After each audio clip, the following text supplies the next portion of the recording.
Narinig niyo na ba ang salitang pattern? Ito ay ang pag-uulit ng mga bagay na may sinusunod na ayos sa pagkakaulit. Maririnig to sa mga tunog.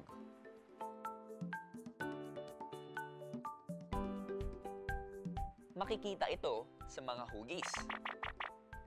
May lumalaki, may lumiliit, may pareho lang, may pabago-bago na medyo komplikado. Maraming patterns na nakikita sa ating paligid. Masasabi niyo ba kung ano ang mga nawawalang numbers? Ito ay isang number sequence. At ang bawat number sa isang number sequence ay tinatawag na term. Para mahanap natin ang missing terms o nawawalang terms sa isang number sequence, kailangan nating malaman ang pattern nito.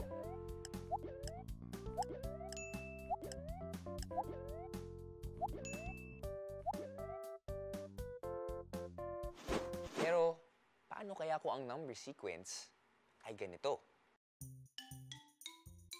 At ganito?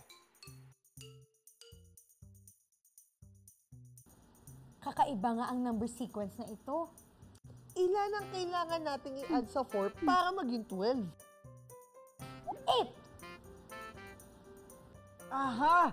Baka kailangan mag-add ng 8 para makuha ang kasunod na term. 12 plus 8 is... 20? Hindi 20 ang kasunod na term. Eh ano? Teka. Hindi tayo dapat nag-add, Hindi dapat nag-add? kundi nag-multiply. Ano ang imo-multiply mo sa 4 para maging 12? 3. At ano ang imo-multiply mo sa 12 para maging 36? 3 din!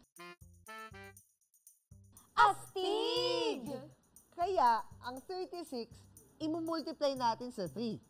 36 times 3 is... 108! Ito ang missing term! Alamin nga natin ang pattern sa mga numbers na ito.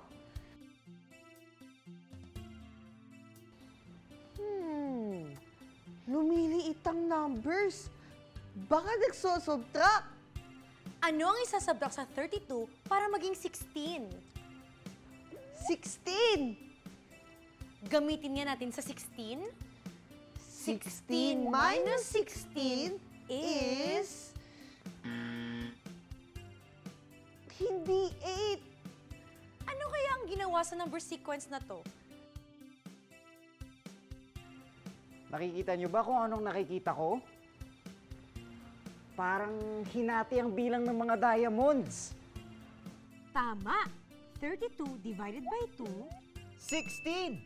At 16 divided by 2, 8! Sa 2, ang missing term ay 4!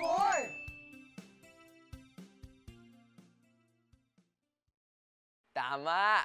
Ang pattern sa number sequence ay maaaring gawin hindi lang gamit ang addition, kundi pati ang subtraction, multiplication, division, o ang mga kombinasyon nito.